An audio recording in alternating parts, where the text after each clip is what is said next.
എല്ലാവർക്കും നമസ്കാരം. CC general PSC ചാനലിന്റെ മറ്റൊരു സെഷനിലേക്ക് എല്ലാവർക്കും സ്വാഗതം. എൻ്റെ പേര് ഷൈജു.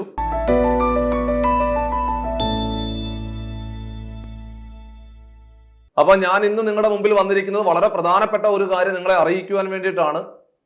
അപ്പോൾ നമ്മൾ പുതിയൊരു വർഷത്തിലേക്ക് കടന്നിരിക്കുകയാണ്. 2026 എന്ന് പറയുന്ന വർഷം ഒരുപാട് പ്രതീക്ഷകളോടുകൂടിയാണ് നമ്മൾ നോക്കിക്കാണുന്നത്. കാരണം PSC പരീക്ഷ എഴുതുന്നവർക്ക് എല്ലാവർക്കും വളരെ പ്രധാനപ്പെട്ട ഒരു വർഷമാണ് 2026 എന്ന് പറയുന്ന വർഷം.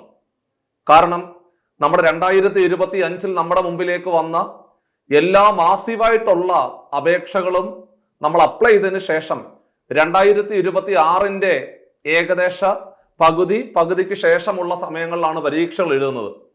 ഇപ്പൊ കഴിഞ്ഞ ദിവസം നമ്മുടെ മുമ്പിലേക്ക് കേരള PSC 2026 നടത്തുന്ന എല്ലാ പരീക്ഷകളുടെയും ഏകദേശ തീയതികൾ നമ്മുടെ മുമ്പിലേക്ക് വെച്ചിരിക്കുകയാണ്. അത് നമ്മൾക്ക് പഠിക്കുന്നവർക്ക് വലിയ ഊർജമാണ് തരുന്നത്. കാരണം നമ്മൾ എഴുതാൻ പോകുന്ന പരീക്ഷയ്ക്ക് എന്നാണ് പരീക്ഷ നടക്കുന്നത്, അപ്പോൾ നമുക്ക് എത്ര സമയം പഠിക്കുവാൻ കിട്ടും, അത് 2 ഘട്ടങ്ങളിലായിട്ടാണോ നടക്കുന്നത്, അങ്ങനെയാണെങ്കിൽ നമ്മൾ എങ്ങനെ തയ്യാറെടുക്കണം.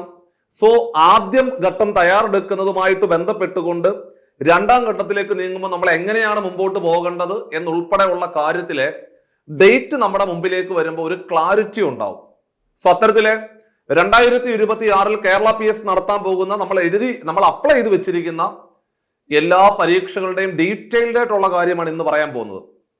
ഒന്ന്, നമുക്കെല്ലാവർക്കും അറിയാം, നമ്മുടെ ഡിഗ്രി ലെവൽ പ്രിലിംസ് പരീക്ഷകൾ എന്നായിരിക്കും എന്നുള്ളതായിരുന്നു എല്ലാവരുടെയും ഒരു ആശയക്കുഴപ്പം അല്ലെങ്കിൽ ആശങ്ക. സാധാരണ നമ്മൾ നോട്ടിഫിക്കേഷൻ വന്നതിന് ശേഷം പഠിച്ചു തുടങ്ങാറുണ്ട്. ചില ആളുകൾ അപേക്ഷ സമർപ്പിക്കുന്ന അവസാന തീയതിയിൽ തുടങ്ങി പഠിച്ചു തുടങ്ങുന്ന ആൾക്കാരുണ്ട്. ചിലരൊന്നുമല്ല, എക്സാം ഡേറ്റ് വന്നതിന് ശേഷം പഠിച്ചു തുടങ്ങാം എന്ന് ചിന്തിക്കുന്ന ആൾക്കാരുണ്ട്. പിന്നെ കുറെ ആൾക്കാർ ഹോൾ ടിക്കറ്റ് വന്നതിന് ശേഷം ഹോൾ ടിക്കറ്റ് എടുത്തുകൊണ്ട് പരീക്ഷകളിലേക്ക് പോകാറുണ്ട്. അങ്ങനെ പല ഘട്ടങ്ങളിലായിട്ടുള്ള ആളുകളാണ് ഈ പരീക്ഷകളിൽ ഒരുമിച്ച് വരുന്നത്. സാധാരണ ഒരു നല്ലൊരു ഉദ്യോഗാർത്ഥിയാണെങ്കിൽ, അതായത് വലിയ വീക്ഷണത്തോടു കൂടി നോക്കിക്കാണുന്ന, ഒരു പരീക്ഷയെ വളരെ സീരിയസ് ആയിട്ട് നോക്കിക്കാണുന്ന ഒരു ഉദ്യോഗാർത്ഥിയാണെങ്കിൽ അവൻ ചിന്തിക്കുന്നത് ഈ യൂണിവേഴ്സിറ്റി അസിസ്റ്റന്റ്, എക്സാമ്പിളായിട്ട് പറയുവാണ്, യൂണിവേഴ്സിറ്റി അസിസ്റ്റന്റ് പരീക്ഷ എന്നത്തേക്കുണ്ടാകും എന്നൊരു ചോദ്യം അവന്റെ മുമ്പിൽ ആദ്യമായിട്ട് വരും. അപ്പൊ അവന്റെ മുമ്പില് എന്നത്തേക്കുണ്ടാകും എന്ന് ചോദിക്കുമ്പോൾ സ്വാഭാവികമായിട്ടും അത് നമ്മൾ അധ്യാപകരോട് ചോദിക്കും. നമ്മൾ അധ്യാപകർ കൃത്യമായിട്ട് പറഞ്ഞു കൊടുക്കും, നോട്ടിഫിക്കേഷൻ ഈ ഒരു സമയത്ത് വരും എന്ന് പറഞ്ഞു കൊടുക്കും.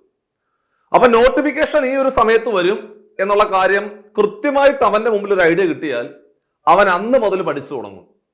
അതാണ് കറക്റ്റ് ആയിട്ടുള്ള ഒരു രീതി എന്ന് പറയുന്നത്. അപ്പോൾ ഈ ഒരു പഠനം തുടങ്ങിക്കഴിഞ്ഞാൽ പിന്നെ ഒരു കാരണവശാലും നിർത്താൻ പാടില്ല. അതാണ് രണ്ടാമത് ചെയ്യേണ്ടത്. അതൊരു 100 പേരെ എടുത്തു കഴിഞ്ഞാല് ഒരു 80 പേരും അതിന് വിപരീതമായിട്ടാണ് പ്രവർത്തിക്കുന്നത്. വലിയ ആവേശത്തോടു കൂടിയാണ് PSC പരീക്ഷയെ തയ്യാറെടുക്കുന്നത്. ആദ്യത്തെ ഒരാഴ്ച അല്ലെങ്കിൽ 2 ആഴ്ച കഴിഞ്ഞ് 3 ആഴ്ച കഴിഞ്ഞ് 4 ആഴ്ച കഴിയുമ്പോൾ വിരലിൽ എണ്ണാവുന്ന ആൾക്കാർ മാത്രമായിട്ട് ചുരുങ്ങാറുണ്ട് പരീക്ഷകളുടെ പ്രിപ്പറേഷനിൽ. അതുകൊണ്ട് നിങ്ങൾ സീരിയസ് ആയിട്ടുള്ള ഒരു ആസ്പിറന്റ് ആണെങ്കിൽ നിങ്ങൾ ചെയ്യേണ്ട പരിപാടി എന്ന് പറഞ്ഞു കഴിഞ്ഞാൽ, ഈ പരീക്ഷയ്ക്ക് വേണ്ടി തയ്യാറെടുക്കുമ്പോൾ നമ്മൾ എന്നാണോ പഠിച്ചു തുടങ്ങുന്നത് അന്ന് മുതൽ എക്സാം ഹാളിലേക്ക് കടക്കുന്ന ആ ദിവസം വരെ കൺസിസ്റ്റന്റ് ആയിട്ട് പഠിച്ചുകൊണ്ട് മുമ്പോട്ട് പോകണം. അത് എപ്പോഴും പറയാറുള്ളതാണ്, പക്ഷേ പലപ്പോഴും അത് നിങ്ങളിൽ പ്രാബല്യത്തിൽ വരാറില്ല. അതാണ് മറ്റൊരു പ്രധാനപ്പെട്ട പ്രശ്നം. അപ്പൊ അതുകൊണ്ട് നിങ്ങൾ ശ്രദ്ധിക്കേണ്ട ഒരു പ്രധാനപ്പെട്ട കാര്യം എന്ന് പറഞ്ഞാൽ, മക്കളെ, നമ്മൾ എന്നാണോ പഠിക്കാൻ തുടങ്ങുന്നത് അന്ന് തുടങ്ങി പരീക്ഷാ ഹാളിലേക്ക് പോകുന്ന അന്ന് വരെ കൺസിസ്റ്റന്റ് ആയിട്ട് പഠിക്കണം. നിങ്ങളൊരു ദിവസം 2 മണിക്കൂറാണ് പഠിക്കാൻ ഇരിക്കുന്നതെങ്കിൽ എല്ലാ ദിവസങ്ങളിലും 2ഓ അതിൽ കൂടുതലോ സമയം പഠിക്കാൻ ഇരിക്കണം, പഠിക്കണം. ഒരു കാരണവശാലും അതിൽ കുറവ് വരുത്താൻ പാടില്ല. അത് നിങ്ങൾ പ്രത്യേകം ശ്രദ്ധിക്കണം. അപ്പോൾ കാര്യം നമുക്ക് പറയാം. നമ്മൾ പ്രധാനമായിട്ടും കമ്പനി, ബോർഡ്, കോർപ്പറേഷൻ അസിസ്റ്റന്റ് പരീക്ഷയാണ് നമ്മുടെ പ്രധാനപ്പെട്ട ഡിഗ്രി ലെവൽ പരീക്ഷ. ശേഷം യൂണിവേഴ്സിറ്റി അസിസ്റ്റന്റ് പരീക്ഷ, sub inspector of Kerala armed പോലീസും സിവിൽ പോലീസും, അതേപോലെ സ്പെഷ്യൽ ബ്രാഞ്ച് അസിസ്റ്റന്റ് കേരള പോലീസിന്റെ ഭാഗമാകുവാനുള്ള വലിയൊരു അവസരം, അതേപോലെ കേരള അഡ്മിനിസ്ട്രേറ്റീവ് ട്രിബ്യൂണലിലേക്കുള്ള അസിസ്റ്റന്റ് പരീക്ഷ, ഇത്രയും തസ്തികകൾക്ക് വേണ്ടിയിട്ടുള്ള പൊതുവായിട്ടുള്ള ഒരു പ്രിലിംസിന്റെ പരീക്ഷ മെയ് മാസത്തിൽ തുടങ്ങി ജൂലൈ വരെ നീണ്ടു നിൽക്കുന്ന ഒരു കാലയളവിൽ നടത്തി മാറും. ഇതാണ് PSC നമുക്ക് ഉറപ്പ് നൽകിയിരിക്കുന്നത്. അപ്പൊ നമ്മൾ മെയ് 1 ടാർഗറ്റ് വെക്കണം. അപ്പൊ നമുക്ക് ജനുവരി മൊത്തം പഠിക്കാൻ കിട്ടും, ഫെബ്രുവരി, മാർച്ച്, ഏപ്രിൽ, ഒരു 4 മാസത്തെ പ്രിപ്പറേഷനോട് കൂടിയാണ് നിങ്ങൾ ഡിഗ്രി ലെവൽ പ്രിലിംസ് പരീക്ഷയ്ക്ക് വേണ്ടി തയ്യാറെടുക്കേണ്ടത്. അപ്പൊ അവിടെ മാത്സ്, ഇംഗ്ലീഷ്, മലയാളത്തിന് വലിയ പ്രാധാന്യം കൊടുക്കുക. Maths 20 mark, English 20 mark, Malayalam 10 mark. അപ്പൊ 50 മാർക്കായി. ഹിസ്റ്ററി 10 മാർക്കിനുണ്ട്, 60 മാർക്കായി. സോ അത്തരം വിഷയങ്ങൾക്ക് കൂടുതൽ പരിഗണന കൊടുത്തുകൊണ്ട് നിങ്ങൾ കട്ട് ഓഫ് ക്ലിയർ ചെയ്യുക ഒരു എലിമിനേഷൻ പരീക്ഷ മാത്രമാണ്. തുടർന്ന് ജൂലൈ കഴിഞ്ഞാൽ തൊട്ടടുത്ത ഓഗസ്റ്റ് മാസം മുതൽ ഓഗസ്റ്റ്, സെപ്റ്റംബർ, ഒക്ടോബറോട് കൂടി മെയിൻ പരീക്ഷ കൂടി നടന്നുകൊണ്ട് 2027 റാങ്ക് ലിസ്റ്റ് ഓരോന്നിന്റെയും പബ്ലിഷ് ചെയ്യും. അതാണ് പ്രത്യേകത. അപ്പൊ അങ്ങനെ ഇപ്പൊ നിങ്ങൾ പഠിക്കുമ്പോൾ തന്നെ മെയിൻസ് പരീക്ഷയെ ഫോക്കസ് ചെയ്തുകൊണ്ട് പഠിക്കണം. പക്ഷെ പ്രിലിംസിന്റെ പരീക്ഷയ്ക്ക് നിങ്ങൾ ഈ പറയുന്നത് പോലെ മാത്സ്, ഇംഗ്ലീഷ്, മലയാളം, ഹിസ്റ്ററിക്ക് വലിയ പ്രാധാന്യം കൊടുത്തുകൊണ്ട് പഠിക്കുന്നത് നല്ലതായിരിക്കും.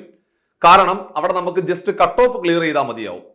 സോ ഈ ഒരു സമയത്ത് തന്നെ മെയിൻസ് പരീക്ഷയുടെ സിലബസ് കൂടി കേന്ദ്രീകരിച്ചുകൊണ്ട് പഠിക്കേണ്ടത് അനിവാര്യതയാണ്. കാരണം ഞാൻ ഈ പറയുന്ന 4 വിഷയങ്ങൾ മാത്രം കേന്ദ്രീകരിച്ച് പഠിച്ചാൽ നിങ്ങൾ പ്രിലിംസ് ക്ലിയർ ചെയ്യും.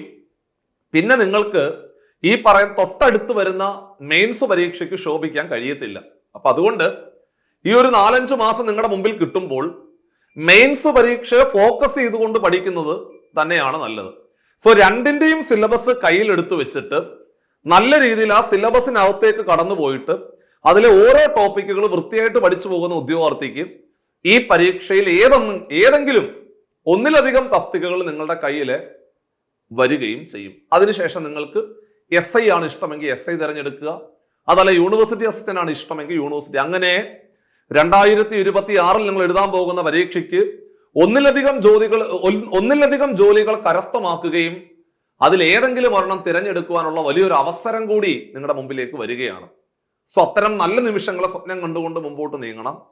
പിന്നെ പ്രധാനപ്പെട്ട മറ്റൊരു പരീക്ഷ എന്ന് പറയുന്നത് നിങ്ങൾക്ക് എല്ലാവർക്കും അറിയാം, നമ്മുടെ സിവിൽ എക്സൈസ് ഓഫീസർ പരീക്ഷയാണ്. അതും ഈ ഒരു കാലയളവിൽ തന്നെയാണ് നടക്കുന്നത്. അതായത് മെയ് മുതൽ ജൂലൈ വരെയുള്ള കാലയളവിൽ ആ ഒരു പരീക്ഷ കൂടി നടക്കുകയാണ്. സോ അതിന്റെ സിലബസ് ഒക്കെ നിങ്ങൾക്ക് അറിയാവുന്നതാണ്. ഒരൊറ്റ പരീക്ഷ മാത്രമേ ഉള്ളൂ. സിലബസിന്റെ ഹാർഡ് കോപ്പി നിങ്ങൾ പ്രിന്റ് ഔട്ട് എടുത്ത് വെച്ച് പഠിക്കണം. ഈ പറയുന്ന തസ്തികകളിൽ ഏതെങ്കിലും തസ്തികകളുടെ സിലബസിൽ നിങ്ങൾക്ക് ആശയക്കുഴപ്പം ഉണ്ടെങ്കിൽ വീഡിയോയ്ക്ക് താഴെ കമന്റായിട്ട് നിങ്ങളുടെ കമന്റ് ഇട്ടാൽ മതി. ഒരു വാട്സപ്പ് ഗ്രൂപ്പ് കൂടി നമുക്ക് അതിനകത്തേക്ക് ജോയിൻ ചെയ്യാനുള്ള പ്രൊവിഷൻ കൂടി തരാം. അതിനകത്തേക്ക് നിങ്ങൾക്ക് ഈ പറയുന്ന ഏത് തസ്തികയുടെ സിലബസ് ആണോ വേണ്ടത് അത് കൃത്യമായിട്ട് അയച്ചു തരാം. പിന്നെ നമ്മൾ എഴുതുന്നത് വളരെ പ്രധാനപ്പെട്ട +2 ലെവൽ പരീക്ഷയാണ് പോലീസ് കോൺസ്റ്റബിൾ പരീക്ഷ. അതായത് വിമൻ പോലീസ് കോൺസ്റ്റബിളും ഈ പറയുന്ന നമ്മുടെ സാധാരണ പോലീസ് കോൺസ്റ്റബിൾ പരീക്ഷയും ജൂൺ മുതൽ ഓഗസ്റ്റ് വരെയുള്ള കാലയളവിലെ ഈ ഒരു പരീക്ഷ നടന്നു മാറും എന്നാണ് PSC പറയുന്നത്.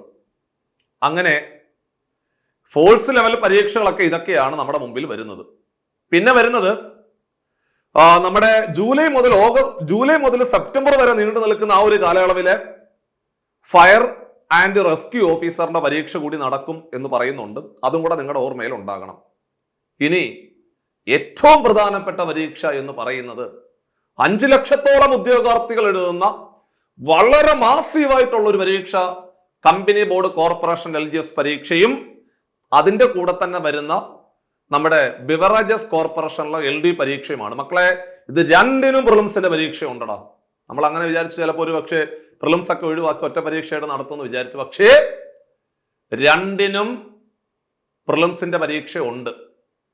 തുടർന്ന് ആ പ്രിലിംസിന്റെ പരീക്ഷ എന്ന് നടക്കൂ എന്ന് ചോദിച്ചാല് ജൂലൈ മുതൽ സെപ്റ്റംബർ വരെയുള്ള കാലയളവാണ്. ഞാൻ നേരത്തെ പറഞ്ഞിട്ടുണ്ടായിരുന്നു. ഞാൻ പറഞ്ഞത് ഒരു മെയ് മാസത്തിൽ ഉണ്ടാകുമെന്നാണ് പറഞ്ഞത്.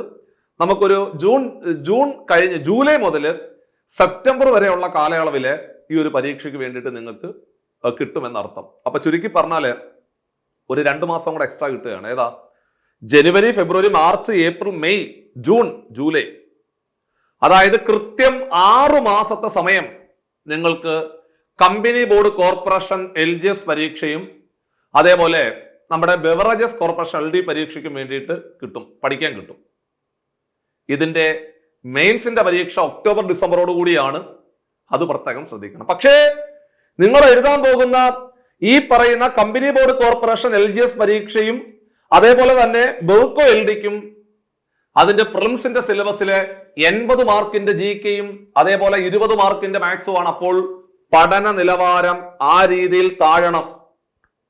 സ്ഥിരമായിട്ട് പരീക്ഷയ്ക്ക് ചോദിക്കുന്ന ചോദ്യങ്ങൾ മാത്രമേ പരീക്ഷയ്ക്ക് ചോദിക്കത്തുള്ളൂ അവിടെ. അതാണ് ഈ പറയുന്ന നമ്മുടെ 10th ലെവൽ പ്രിലിംസ് പരീക്ഷ.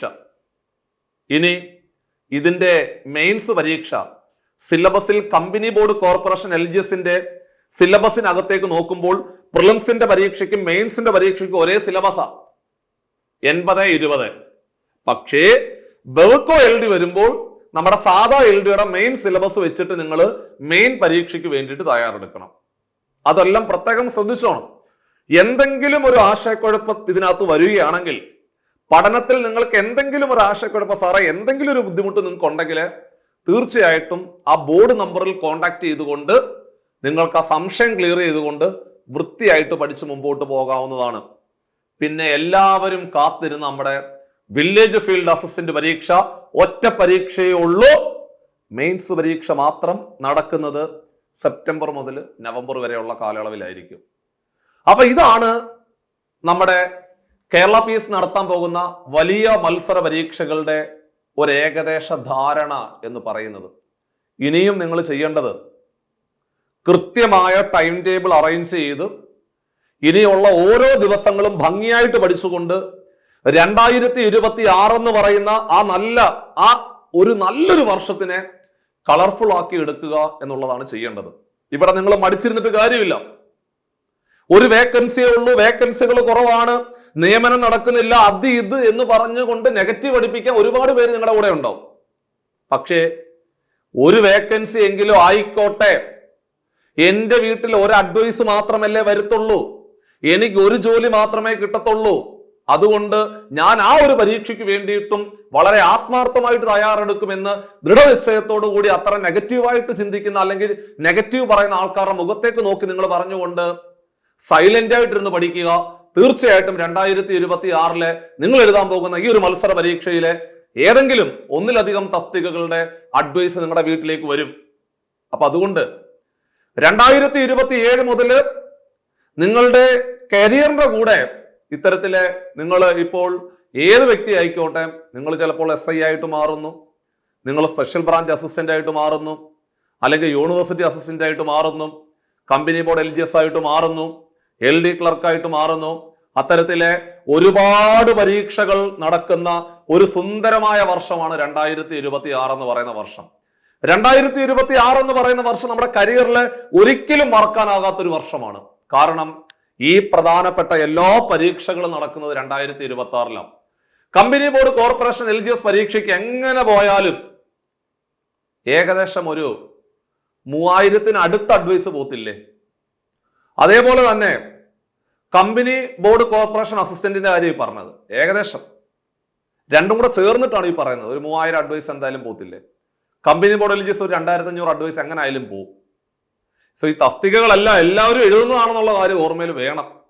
അപ്പൊ അതുകൊണ്ട് ഈ കമ്പനി ബോർഡ് LGSന്റെ റാങ്ക് ലിസ്റ്റ് ആദ്യം വരുന്ന ആൾക്കാരൊക്കെ സ്വാഭാവികമായിട്ടും വില്ലേജ് ഫീൽഡ് അസിസ്റ്റന്റിലും വരും. അപ്പൊ അവര് വില്ലേജ് ഫീൽഡ് അസിസ്റ്റന്റ് ചൂസ് ചെയ്തുകൊണ്ട് അവിടെ നമുക്ക് എൻജോയ് കിട്ടും. അപ്പൊ അതുകൊണ്ട് നിങ്ങൾ പേടിക്കണ്ട. നിങ്ങൾക്ക് റാങ്ക് ഇത്തിരി മോശമാണെങ്കിൽ പോലും വലിയൊരു അവസരമാണ് 2026 വന്നിരിക്കുന്നത്. മാർക്ക് ഇത്തിരി കുറവാണെങ്കിലും റാങ്ക് ഇത്തിരി മോശമാണെങ്കിലും നിങ്ങൾക്ക് ജോലി ലഭിക്കാനുള്ള വലിയൊരു സാധ്യതയാണ് 2026 മുമ്പോട്ട് വെക്കുന്നത്. അപ്പൊ അതുകൊണ്ട് 2026 നമ്മൾ ഈ ഒരു രീതിയിൽ വലിയൊരു പ്രതീക്ഷയോടുകൂടി കാണുന്നത് അതുകൊണ്ട് മാത്രമാണ്. ഒരുപാട് അഡ്വൈസുകൾ, ഒരുപാട് നിയമനങ്ങൾ നടക്കുന്ന വളരെ പ്രധാനപ്പെട്ട തസ്തികകൾ നമ്മൾ എഴുതി മാറുന്ന വളരെ പ്രധാനപ്പെട്ട വർഷമാണ് ഈ പറയുന്ന 2026 എന്ന് പറയുന്ന വർഷം. അപ്പൊ 2026 എന്ന് പറയുന്ന വർഷത്തില് നിങ്ങൾക്ക് ഒരു ജോലി നേടിത്തന്ന ഒരു സുന്ദര വർഷമായി ചരിത്രം രേഖപ്പെടുത്തട്ടെ എന്ന് ആത്മാർത്ഥമായിട്ട് പ്രാർത്ഥിച്ചുകൊണ്ട് മറ്റൊരു സെഷൻ നമുക്ക് വീണ്ടും കാണാം. ബൈ.